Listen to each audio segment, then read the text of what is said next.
actually got the camera a little bit far away. Let me move this a little bit closer in here. And there we go. Well, good evening, good people. Mark Holmes here, and as always, I want to say thank you all for watching, commenting, subscribing, and being part of the Joe Boo Sports Report. Without you guys, as well as you ladies, you know that this literally does not work. Hump days in the book. Tomorrow, Thursday, the Dallas Cowboys first practice. We'll be talking about practice tomorrow. I jumped in on Game Time Brian's live stream, and I wanted to clear the air a little bit because I go on the Dan Salio show on Wednesdays. Shout out to Twiz Digga, I guess, because he went in there originally throwing me under the bus, and Dan Salio's like, who the hell is Mark Holmes? Mark Holmes and this, that, and the other. And I ended up saying, send me a link, because I went in there like a grown-ass man and started going on the show. And it actually, we have some chemistry, especially with Philly 500 coming in too. I get it. I'm there for comic relief. I am the red meat for the masses of Eagle fans and stuff. And, I'm having a conversation and carrying on in there. And the same thing about on my channel too. And it makes me realize how many people think that I block people. I'm sorry that you think that I have enough time to read every one of your comments and block you. I think this is one of those things that people believe. I love it when people come in and they say, you didn't block me. You're here. If you're here, I didn't block you. But looking, or at least people have been letting me know how foul some of the comments are in the channel when I'm on there at the live stream with Dan Salio. And so they're like, man, I don't know how you put up with that and stuff. And my response to that is, if you've ever seen the movie Remember the Titans, that was 1971 in Virginia. That was the first year that I went to elementary school, which was the first year that classes were integrated. And during that time, believe me, I got called the N-word all the time, okay? Believe me, because we had, in my high school, about 2,000 students and only 100 of them black. So dealing with that growing up, there's nothing that a keyboard warrior behind there who is remaining faceless is going to do to bother me. Now, that's not to say that one of my moderators hasn't blocked you, because we do have pastors, religious people who come here actually to have conversations about football and don't necessarily want to hear you spamming all kinds of fallities. Just don't.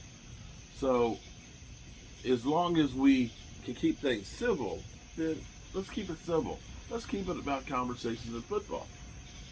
So what we were talking about is, or Game Time asked, what am I looking forward to? At this point, I'm just happy that maybe we can start talking about the players that are here and that will be out on the field. I am so sick and tired about all of the stuff that we haven't done. And as we go through here and we bitch and we moan about what the Cowboys haven't done, which they haven't done anything, I don't know how we can, at the end of the season, look at the players and say, you guys lost us. Championships begin in the offseason. They're not won in the offseason, but they damn sure can be lost. You have to have the material to be able to compete. And I don't understand how the Cowboys, it's not like they're uncharted territory. with CeeDee Lamb, how's this any different than Emmitt Smith? How's this any different than Zeke Elliott? How's this any different than Zach Martin? CeeDee Lamb is a key cog in the puzzle. I get it with Dak Prescott. Dak ain't in any rush. He's cool. He's here. He'll be practicing. He's not doing like Matthew Stafford was going to do, hold in. He's not doing like Jordan Love is doing. He's going to be out there on the field practicing. It's like, I'm going to be the best player I can be. And either you pay me or somebody's going to pay me, but somebody's going to pay me. CD, of course, is only one of two players that aren't in the facilities. Out of all the players in the NFL, there's Hassan Reddick, who's not reporting to the Jets, who has no allegiance to them. Oh, well, there's Randy Gregory, who's just, I think he's just been retired. And there's CeeDee Lamb. And the word is, they haven't really had any serious negotiations or talks.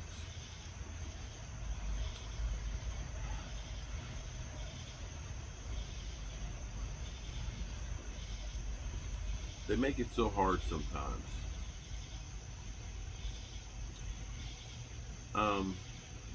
It's comical that Dan Saleo says, and I didn't hear him say this, but he thinks the Eagles are only going to win 7 games. And thinks the Cowboys are only going to win 5. So, Dan, are you telling me that the Commanders or the Giants are going to win the division? Is that what you're trying to tell me? That's the craziest shit I've ever heard. So, I got to get up early again, get over here, and I got to go to the dump, get rid of this debris, and then get over here and get working on this house and get this thing finished and get back to my bride. It has been a lot of work on this kitchen, redoing it and stuff, but it's been very rewarding to get it done. And I know my friends are excited about it.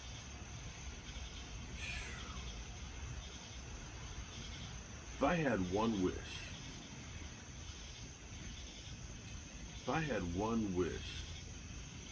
I would wish that we could all treat each other better. The fact that I have to talk about hate at this point in my life is actually really, really sad. The fact that people feel it's their right to denigrate others is actually a sad state of the world. There was literally a person on Game Time's chat that swears that I am constantly using white, racist comments at people. And I may talk about Eagle fans. I may talk about Philadelphia. But I never just disparage and you use race. I just don't. And that's sad that people actually think that I do. Or I'm trying to put it out there that I do. Crazy world right now. Alrighty, good people. As always, I appreciate each and every one of you guys. And may tomorrow be a good day of practice for the Dallas Cowboys. Remember, tell the people you love how much you love them. And I can't wait to see Mike Zimmer with his defense and hope that he's going to hold people accountable. See y'all, God willing, in the morning. Peace.